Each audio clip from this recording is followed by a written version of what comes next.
Market ಅಲ್ಲಿ ತುಂಬಾ ಬೇರೆ ಗಾಡಿಗಳೆಲ್ಲ ಇದೆ. ಸೊ ಈ ಒಂದು ವೆಹಿಕಲ್ ನ ಪರ್ಟಿಕ್ಯುಲರ್ ಆಗಿ ಯಾಕೆ ಚೂಸ್ ಮಾಡಿದ್ರಿ? ಪರ್ಟಿಕ್ಯುಲರ್ ಅಂದ್ರೆ ಇದಕ್ಕೆ ಮುಂಚೆ ಯಾವುದೇ ಒಂದು ಕಮರ್ಷಿಯಲ್ ವೆಹಿಕಲ್ ಇರಲಿ ಸರ್, ಮೇಜರ್ ಆಗಿ ಅದಕ್ಕಿರೋ ಮುಖ್ಯ ಪ್ರಾಣ ಏನು ಅಂತಂದ್ರೆ ಅದರ ಇಂಜಿನ್ ಸರ್. ಈ ವೆಹಿಕಲ್ದು ಇಂಜಿನ್ ಪರ್ಫಾರ್ಮೆನ್ಸ್ ಯಾವ ತರ? ಸೂಪರ್ ಆಗಿದೆ ಸರ್ ನೀವು 4 ಟನ್ ಹಾಕಿದಾಗ ಈ ಒಂದು ಸಸ್ಪೆನ್ಷನ್ ಪರ್ಫಾರ್ಮೆನ್ಸ್ ಯಾವ ತರ? ಚೆನ್ನಾಗಿದೆ ಪರ್ಫಾರ್ಮೆನ್ಸ್. ಏನೋ ಹೇಳೋದು ಅಂತಂದ್ರೆ ಕಿತ್ತದೇ ತಾಯಿ ಮೈಲೇಜು.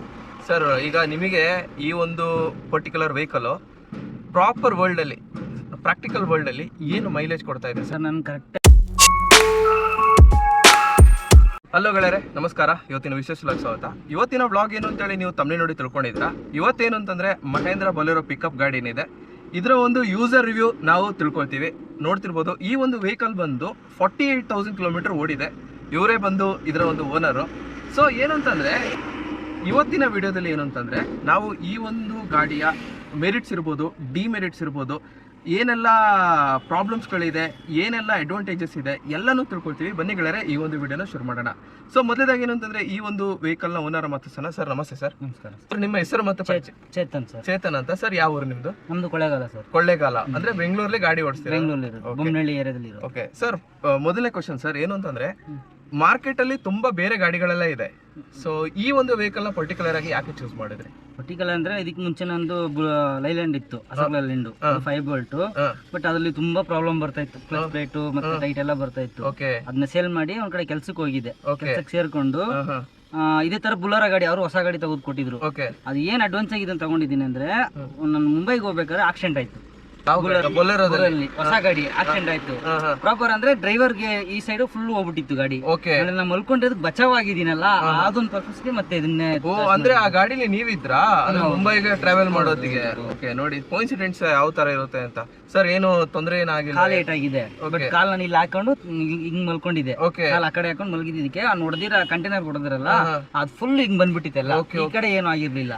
ಒಂದು ಪ್ರಾಣ ಉಳಿತಲ್ಲ, ಸಿಕ್ಕ ಮೇಲೆ ಹೋಯ್ತು. ಸ್ವಲ್ಪ ಸೇಫ್ಟಿ ಇದೆ ಅದಕ್ಕೋಸ್ಕರ ಇದನ್ನ ಬುಲೋರೋ ಚಾಯ್ಸ್ ಮಾಡಿ. ಸರ್ ನಿಮ್ಮ ಹಳೆ ಗಾಡಿಗೂ ಇದಕ್ಕೂ, ದೋಸ್ತ್ ಗಾಡಿಗೂ ಇದಕ್ಕೂ ಕಂಪೇರ್ ಮಾಡಿದ್ರೆ ಏನು ನಿಮಗೆ ಮೇಜರ್ ಆಗಿ ಕಾಣೋ ವ್ಯತ್ಯಾಸ ಏನು ಸರ್? ವ್ಯತ್ಯಾಸ ಅಂದ್ರೆ ಕ್ಲಚ್ ಪ್ಲೇಟ್ ಮತ್ತೆ ಕ್ಲಚ್ ಕರೆಕ್ಟಾಗಿ ಬೀಳಲ್ಲ, ಗೇರ್ ಕರೆಕ್ಟಾಗಿ ಬೀಳಲ್ಲ, ಆ ತರ. ಮತ್ತೆ ಪ್ರಾಬ್ಲಮ್ ಯಾವಾಗ್ಲೂ ಏನಾದ್ರು ಬೇಸಿಕ್ಸ್ ತುಂಬಾ ಪ್ರಾಬ್ಲಮ್. ಹೌದಾ ಸರ್ ದೋಸ್ತ್ ಗಾಡಿಲಿ?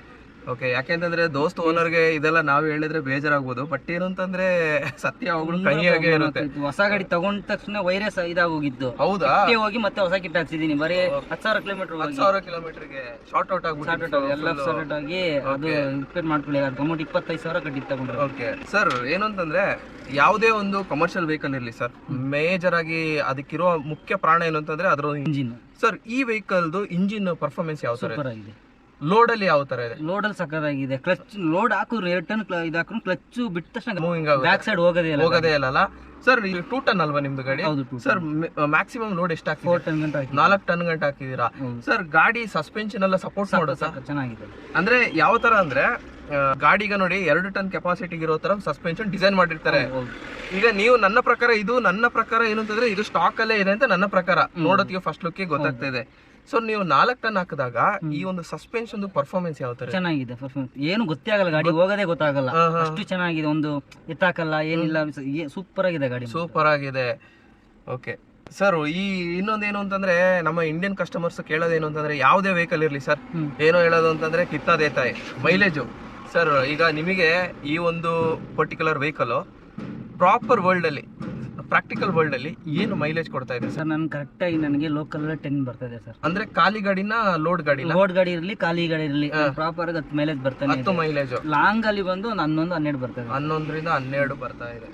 AC ಆನ್ ಮಾಡಿದ್ರು ಕೂಡ ಅದೇ ಮೈಲೇಜ್ ಬರ್ತದೆ ಈ ಗಾಡಿ. ಹೌದಾ? ನನ್ಗೆ ಗೊತ್ತಿ, ನಾನು ಯಾಕಂದ್ರೆ ಟ್ರೈ ಮಾಡಿದ್ದೀನಲ್ಲ.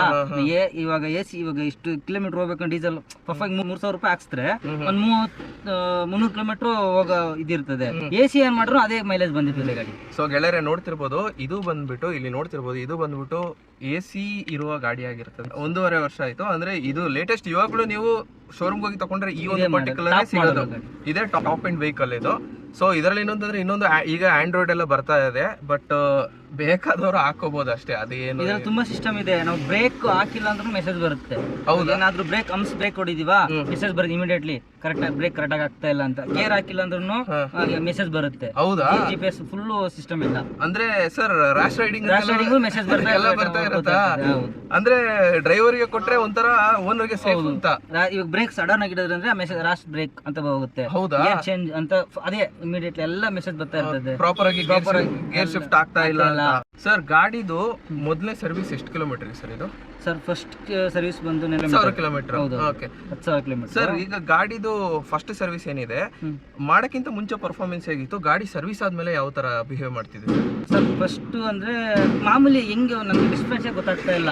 ಹೊಸ ಗಾಡಿ ತಗೊಂಡ್ರೆ ಅದೇ ಏನು ಚೇಂಜಸ್? ಅಂದ್ರೆ ನೀವು ಹೊಸ ಗಾಡಿ ಸರ್ವಿಸ್ ಹಾಕಿದ ಮುಂಚೆನೆ ರೆಫ್ಯೂಸ್ ಮಾಡಿದ್ದೀರಾ? ಇಲ್ಲ ಆತರ ಏನಿಲ್ಲ, ಅವ್ರು ಕೊಡುವಾಗ್ಲೇನೆ 1000 ಕಿಲೋಮೀಟರ್ ಓಡಿಸ್ಬಿಟ್ಟೆ ಕೊಡೋದು ನಮ್ಗೆ ಗಾಡಿನ. ಹೌದಾ? ನನಗೆ ಯಾಕಂದ್ರೆ ಇವಾಗ್ಲೂ ಸ್ಮೂತ್ ಆಗಿದೆ ಎಲ್ಲ, ಎಕ್ಸಿಟ್ ಆಗ್ಲಿ ಏನೇ ಆಗ್ಲಿ ಎಲ್ಲ ಸ್ಮೂತ್ ಆಗಿದೆ, ಯಾವ್ದನ್ನು ರಫ್ ತರ ಇಲ್ಲ. ಗಾಡಿ ಮೂವಿಂಗ್ ಕೂಡ ಅಷ್ಟೇ ಸ್ಮೂತ್ ಆಗಿದೆ. ಗಾಡಿ ಹೆಂಗ್ ತಗೊಂಡಿದೀನಿ ಸರ್ವಿಸ್ ಬಂದು ಅದೇ ಕಂಡೀಷನ್ ಅಲ್ಲಿ ಇದೆ, ಅದೇ ರೇಷನ್ ಏನಿಲ್ಲ. ಹೌದು. ಓಕೆ ಸರ್, ಸರ್ವಿಸ್ ಸೆಂಟರ್ ನಲ್ಲಿ ನಿಮ್ಮ ರೆಸ್ಪಾನ್ಸ್ ಯಾವ ತರ ಇತ್ತು ಸರ್? ಸರ್ ಬಿಲ್ ಎಷ್ಟು ಬಂತು ಫಸ್ಟ್ ಸರ್ವಿಸ್ಗೆ? ಸರ್ ಫಸ್ಟ್ ಸರ್ವಿಸ್ ಬಂದು 6,000 7,000 ಏನೋ ಬಂತು. ಓಕೆ.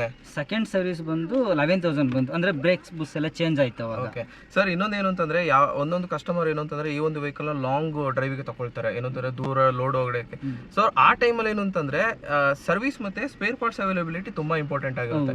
ಸರ್ ನಿಮ್ಮ ಪ್ರಕಾರ ಇದರೊಂದು ಸ್ಪೇರ್ ಪಾರ್ಟ್ಸ್ ಅವೈಲಬಿಲಿಟಿ ಎಲ್ಲ ಚೆನ್ನಾಗಿದೆ ಅಂತ? ಚೆನ್ನಾಗಿದೆ ಸರ್, ಸಿಗುತ್ತೆ. ಅಂದ್ರೆ ಇವಾಗ ನಾವು ಸೆಕೆಂಡ್ ಸರ್ವಿಸ್ ಆಗಿರೋದು ನಾವು ತಡ್ಸೋರಿಗೆ ಬಿಡ್ಬೇಕು. ಇನ್ನು 3,000 ಹೊಡೆದ್ರೆ ತಡ್ಸೋರಿಗೆ ಹೋಗುತ್ತೆ. ಪಾರ್ಟ್ಸ್ ಎಲ್ಲ ಅವ್ರು ನೀಟಾಗಿ ಮಾಡ್ಕೊಂಡ್ರೆ ಬಟ್ ಅಮೌಂಟ್ ಇದ್ದೇ ಇರ್ತದೆ, ಕಾಸ್ಟ್ಲಿ ಇದ್ರು ಏನು ಕೊಟ್ಟ ದುಡ್ಡಿಗೆ ಒಂದು ಮೋಸ ಇಲ್ಲ. ಸರ್ವಿಸ್ ಮಾಡಿದಾರಲ್ಲ ಇವಾಗ 20,000, ಇವಾಗ 20,000 ಕಿಲೋಮೀಟರ್ ಒಂದ್ಸರಿ 20,000 ನಾವು ಎಷ್ಟು ಇದು ಮಾಡ್ಕೊಂಡ್ರಿ. ಹೌದು ಕರೆಕ್ಟ್ ಸರ್. ಆಮೇಲೆ ಇನ್ನೊಂದೇನು ಅಂತಂದ್ರೆ ಈ ಒಂದು ವೆಹಿಕಲ್ದು ಬ್ರೇಕಿಂಗ್ ಮತ್ತೆ ಟೈರ್ದು ಲೈಫ್ ಬಗ್ಗೆ ಹೇಳಿ ಸರ್. ಸರ್ ಇವಾಗ ನೀವು ಬೇಕಾದ್ರೆ ನೋಡ್ಕೊಳ್ಳಿ, 1.5 ವರ್ಷ ಆಯ್ತು, ಟೈರ್ ಚೆನ್ನಾಗಿದೆ ಸರ್. ಇವಾಗ ನನಗೆ ಸಮಯ ಅಂತಾನೆ ಗೊತ್ತಾಗ್ತಾ ಇಲ್ಲ. ಆಲ್ರೆಡಿ ನಾನು 50,000 ಓಡಿಸ್ಬಿಟ್ಟಿದ್ದೀನಿ. ನಿಮ್ಗೆ ನೋಡ್ರೆ ಗೊತ್ತಾಗ್ತದೆ ಇವಾಗ ಇನ್ನು ಚೆನ್ನಾಗಿದೆ. ಸರ್ ಎಷ್ಟು ಬರ್ಬೋದು ಟೈರ್ ಲೈಫ್ ನಿಮ್ಮ ಪ್ರಕಾರ? ನನ್ನ ಪ್ರಕಾರ ಇನ್ನೂ ಒಂದು ನನ್ಗೆ ಗೊತ್ತಿರಂಗೆ ಇದ್ರಲ್ಲಿ ಒಂದು 34,000 ಲೋಕಲ್ ಓಡಿಸ್ತಾರೆ. 34,000 ಅಷ್ಟು ಬರುತ್ತೆ ಸರ್. ಅಷ್ಟು ಬರೋದಿದ್ರೆ ಇನ್ನೆಂತ ಟೈರ್ ಅದು? ಅದೇ. ಓಕೆ ಸರ್, ಈ ಒಂದು ವೆಹಿಕಲ್ದು ಕ್ಯಾಬಿನ್ ಏನು ಅಂತಂದ್ರೆ AC ಎಲ್ಲ ಆಗ್ಬಿಟ್ಟು ತುಂಬಾ ಹೈಟೆಕ್ ಆಗಿದೆ. ಸೊ ಗೆಳೆಯರೆ ನೋಡ್ತಿರ್ಬೋದು, ಏನಂತಾರೆ AC ವೆಂಟಿಲೇಷನ್ ಇರ್ಬೋದು, ಆಂಡ್ರಾಯ್ಡ್ ಸಿಸ್ಟಮ್ಗೆ ಮತ್ತೆ AC ಮತ್ತೆ ಈ ಸೀಟ್ಸ್ ಎಲ್ಲ ನೋಡ್ಬೋದು. ಏನು ಅಂತಂದ್ರೆ ಸರ್ ಈಗ ಏನು ಅಂತಂದ್ರೆ ಕ್ಯಾಬಿನ್ ಕಂಫರ್ಟ್ ಯಾವ ತರ ಇದೆ? ಚೆನ್ನಾಗಿದೆ ಸರ್, ಹಳೆ ಗಾಡಿಗಿನ ಇದು ಸೂಪರ್ ಆಗಿದೆ. ಆರಾಮಾಗಿ ಮಲ್ಕೋಬೋದಾ? ಆರಾಮಾಗಿ ಮಲ್ಕೋಬಹುದು. ನಾನು ಇಲ್ಲಿ ಅದೇ ಆಲ್ಟ್ ಆಗ್ಬಿಡ್ತೀನಿ ನೈಟ್ ಟೈಮ್, ಇದರಲ್ಲಿ ಆರಾಮಾಗಿ ಮಲ್ಕೋಬಹುದು. ಏನು ತೊಂದರೆ ಇಲ್ಲ. ಓಕೆ, AC ಇರೋದಕ್ಕಿಂತ ಅಡ್ವಾಂಟೇಜ್, ಏನು ತೊಂದರೆ ಇಲ್ಲ. ಓಕೆ ಸರ್, AC ಹಾಕಿದ್ರೆ ಏನು ಮೈಲೇಜ್ ಬರುತ್ತೆ? ಅದು ಹೇಳಿದ್ನಲ್ಲ ಸರ್, 10 ರಿಂದ 12 ಅಷ್ಟೇ ಬರುತ್ತೆ. ಓಕೆ, ಎವರೇಷನ್ ಇನ್ನೂ ನನಗೆ ಗೊತ್ತೇ ಆಗಿಲ್ಲ. ಈಗ ನಾನು 3,000 ಡೀಸೆಲ್ ಹಾಕಿದ್ರೆ 300 ಕಿಲೋಮೀಟರ್ ಆರಾಮಾಗಿ ಹೋಗ್ತಾರೆ. ನೋಡಿ ಹೆಂಗೆ ಅಂತ, ನೋಡಿ ಈ ತರ ಇದೆ ಸರ್. ಈ ವೆಹಿಕಲ್ ಅಲ್ಲಿ ತುಂಬಾ ಇಷ್ಟವಾದ ವಿಷಯ ಯಾವುದು ಸರ್ ನಿಮಗೆ?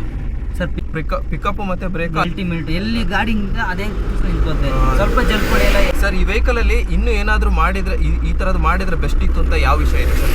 ಇನ್ನೂ ಬೆಟರ್ ಆಗಿ ಮಾಡ್ಬೋದಿತ್ತು. ಈಗ ಇರೋದಕ್ಕೆಲ್ಲ ಏರ್ ಬ್ಯಾಗ್ ಒಂದು ಕೊಟ್ರೆ ಚೆನ್ನಾಗಿತ್ತು. ಏರ್ ಬ್ಯಾಗ್ ಒಂದು ಸರ್, ನಾನು ಇದನ್ನೇ ಹೇಳಿದ್ದೆ ಸರ್ ಲಾಸ್ಟ್ ವಿಡಿಯೋದಲ್ಲಿ.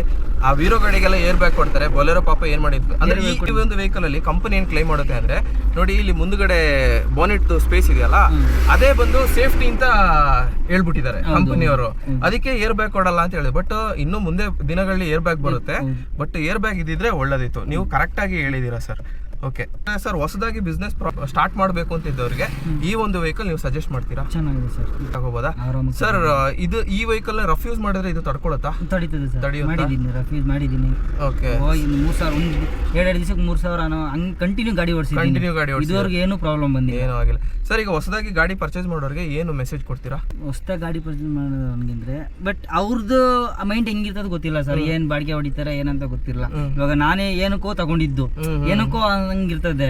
ಬಟ್ ಇದ್ರಲ್ಲಿ ನಾನು ಮಾಡ್ತಾ ಇರೋದು ಇವಾಗ ಪರ್ಸನಲ್ ಬಾಡಿಗೆನೂ ಇದೆ, ಪೋಟ್ರನು ಮಾಡ್ಕೋತೀನಿ. ನಂಗೆ ಎರಡು ಅಡ್ಜಸ್ಟ್ ಆಗ್ತೈತೆ. ಈಗ ಒಬ್ಬೊಬ್ರು ತಗೊಂಡು ಲಾಸ್ ಆಯ್ತು, ಗಾಡಿಯಿಂದ ತುಂಬಾ ಪ್ರಾಬ್ಲಮ್ ಆಯ್ತು ಅನ್ನೋರು ಇದಾರೆ, ಒಬ್ಬರು ಚೆನ್ನಾಗಿರೋದು ಒಂದವ್ರೆ. ನನಗೆ ಇದುವರೆಗೂ ಪ್ರಾಬ್ಲಮ್ ಬಂದಿಲ್ಲ ಗಾಡಿ. ಸರ್ ಲಾಭದಾಯಕ ಇದೆಯಾ? ಇದೆ ಸರ್, ಲಾಭದಾಯಕ ಇದೆ. ಓಕೆ, ಸೊ ಮೆಸೇಜ್ ಬಂದ್ಬಿಟ್ಟು ನಿಮ್ಮ ಒಂದು ಅಪ್ಲಿಕೇಶನ್ ಪ್ರಕಾರ ನೀವು ತಗೊಳ್ಳಿ ಅಂತ ನೀವು ಹೇಳ್ತೀವಿ. ಈಗ ಪೋಟ್ರ್ ಇವಾಗ ಬಂತಲ್ವಾ, ಪೋಟ್ರಲ್ಲಿ ಒಬ್ರು ಆಗಲ್ಲ ಅಂತ ಹೇಳ್ತಾರೆ. ಇವಾಗ ನಾನ್ ತಗೊಂಡು ದಿನಕ್ಕೆ ನಾನು 3-4 ಸಾವಿರ ಮಾಡೇ ಮಾಡ್ತೀನಿ, 100% ಮಾಡ್ತೀನಿ, ಹೆಂಗಾದ್ರೂ ಮಾಡೇ ಮಾಡ್ತೀನಿ. ಬಟ್ ಅಲ್ಲಿ ಹೋಗಲ್ಲ, ಇಲ್ಲ ಒಂದು ಹಂಗಲ್ಲ, ಹೋಗ್ತಾ ಇರ್ಬೇಕಷ್ಟೇ. ಬಂದ್ರೆ ಡೀಸೆಲ್ ಪರ್ಪರ್ ಆಗೇ ಆಗುತ್ತೆ. ಇವಾಗ ನಾನು ಬೆಳಗ್ಗೆ ಬಂದವನು ಇಲ್ಲಿ ಕೂತ್ಕೊಂಡಿದ್ದೀನ, 2,000 ರೂಪಾಯಿ ಬಂದವನು, ಈಗ 2,000 ರೂಪಾಯಿ ಬಾಡಿಗೆ ಬಿತ್ತು. ಹೌದು, ಈಗ ನಮ್ಮ ಮೇರೆ ಕಡೆನೇ ಬಿದ್ದಿದೆ. ನಂಗೆ 400 ರೂಪಾಯಿ, 1,000 ಡೀಸೆಲ್ ಹೋಗ್ಲಿ 500 ರೂಪಾಯಿ ಅವ್ನ ಕಮಿಷನ್ ಹೋಗ್ಲಿ, ನಂಗೆ 2,000 ರೂಪಾಯಿ ಬಂತು. ಹೌದು ನೋಡಿ, ಇದು ಬಂದು ಬಿಸ್ನೆಸ್. ಬಟ್ ಏನು ಅಂತಂದ್ರೆ ದುಡಿಯೋ ಇಚ್ಛೆ ಇದ್ದವ್ರಿಗೆ ಯಾವ ಗಾಡಿ, ತಾಳ್ಮೆ, ಅದೇ ದುಡಿಯುವ ಇಚ್ಛೆ ತಾಳ್ಮೆ ಇದ್ದವರಿಗೆ ಗಾಡಿ ಆಗ್ ಬರ್ತದೆ ಅಂತ ಸರ್ ಹೇಳ್ತಿದ್ದಾರೆ. ಸರಿ, ಸರ್ಗೆ ಬಂದು ಬಾಡಿಗೆ ಬಿದ್ದಿದೆ. ಸೊ ಈ ಒಂದು ವಿಡಿಯೋನ ಇಲ್ಲೇ ಮುಗಿಸೋಣ. ಸರ್, ಥ್ಯಾಂಕ್ ಯು ಸರ್, ನಿಮ್ಮ ಒಂದು ಟೈಮ್ ಕೊಟ್ಟಿದ್ದಕ್ಕೆ. ಸೊ ನೋಡಿದ್ರಲ್ಲ ಗೆಳೆಯರೆ, ಇದಿಷ್ಟು ಬಂದು ಈ ಒಂದು ಮಹೇಂದ್ರ ಪಿಕಪ್ ವೆಹಿಕಲ್ ಏನಿದೆ ಇದಕ್ಕೆ ಸಂಬಂಧಪಟ್ಟ ಯೂಸರ್ ರಿವ್ಯೂ. ಈ ಒಂದು ವೆಹಿಕಲ್ ಬಂದ್ಬಿಟ್ಟು 48,000 ಕಿಲೋಮೀಟರ್ ಓಡಿದೆ. ಸೊ ಏನು ಅಂತಂದ್ರೆ ಇವರ ಒಂದು ನಾಲೆಜ್ ಏನಿದೆ ಅದು ನಿಮಗೆ ಕ್ಲಿಯರ್ ಕಟ್ ಆಗಿ ಹೇಳಿದ್ದಾರೆ. ಸೊ ಇನ್ನು ಏನು ಅಂತಂದ್ರೆ ನಿಮ್ಮ ಒಂದು ಅಪ್ಲಿಕೇಶನ್ ಪ್ರಕಾರ ನಿಮ್ಮ ಒಂದು ವೆಹಿಕಲ್ನ ಬೈ ಮಾಡಿ ಅಂತ ಹೇಳ್ತಾ ಮುಂದಿನ ವಿಡಿಯೋದಲ್ಲಿ ಭೇಟಿ ಆಗೋಣ. ಹಾಗೆ ಸರ್ಗೆ ಇನ್ನೊಂದ್ಸತಿ ಥ್ಯಾಂಕ್ಸ್ ಹೇಳ್ತಾ. ಸೊ ಮುಂದಿನ ವಿಡಿಯೋದಲ್ಲಿ ಭೇಟಿ ಆಗೋಣ. ಥ್ಯಾಂಕ್ ಯು ಗೆಳೆಯರೆ, ಶುಭ ದಿನ. ಜೈ ಹಿಂದ್, ಜೈ ಕರ್ನಾಟಕ.